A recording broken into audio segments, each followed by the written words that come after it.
Richard Halterman Sr. has been bow hunting for over 5 decades. He started in the 1960s when archery wasn't popular, and hunters didn't have high-tech thermal gear to endure long hours in the tree stand. To stay warm, they pulled on old Navy gear or Air Force flight suits and boots. It was pretty hard to climb a tree with them on, I'll tell you that. At age 86, Richard is a patriarch of 4 generations of bow hunters. When we stopped at his farm near Montevideo, he was preparing for a deer hunt, along with his son Butch, grandson Wade, and great-grandson Jaden. I have a daughter that bow hunts too, and her husband, and she gets deer pretty near every year. She's really good. So there's a lot of us bow hunting out of my family. Yep. See, I never started hunting until about, well, he'll tell you stories.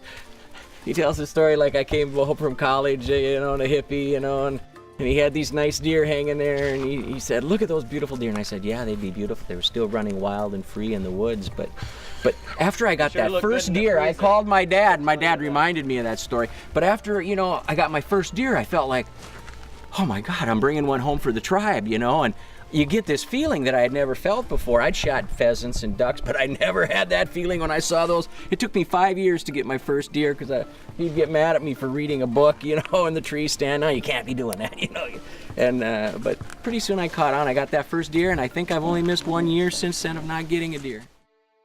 It makes everything all come together when you're sitting in that tree stand. You understand that you're a part of something bigger. And I love being with my grandson, my son, and my dad. This guy got 100 on his hunting test, 100% on his hunter training test. So, high score in the class. Wade, age 37, was taught by his grandfather to hunt when he was 13 years old.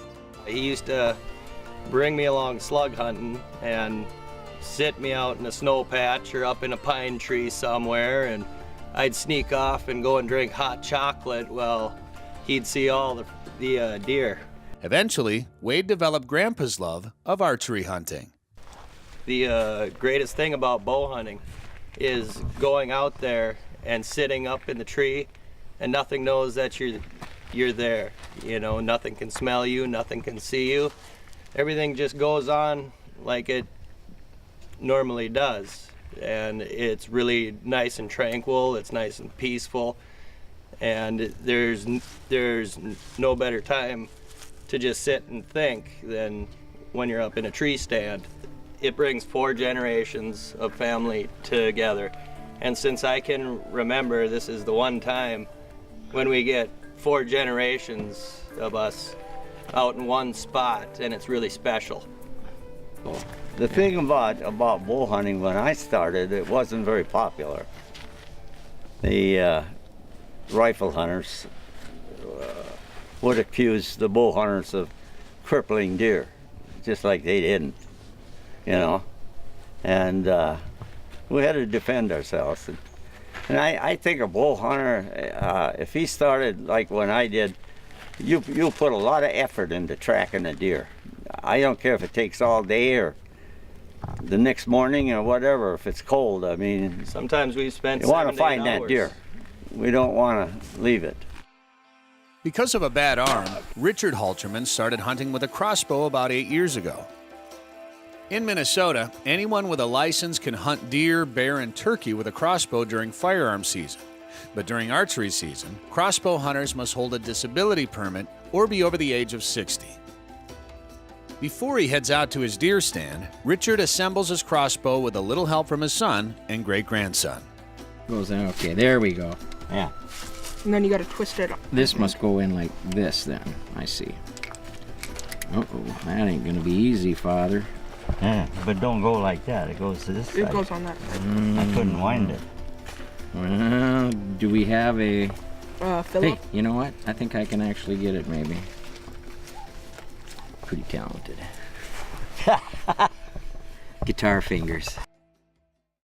Crossbow hunting's popularity is increasing in the Midwest. It doesn't require as much arm strength as a traditional bow because the archer draws back the string, cocks the crossbow, and leaves it until ready to shoot, rather than drawing back and holding while aiming.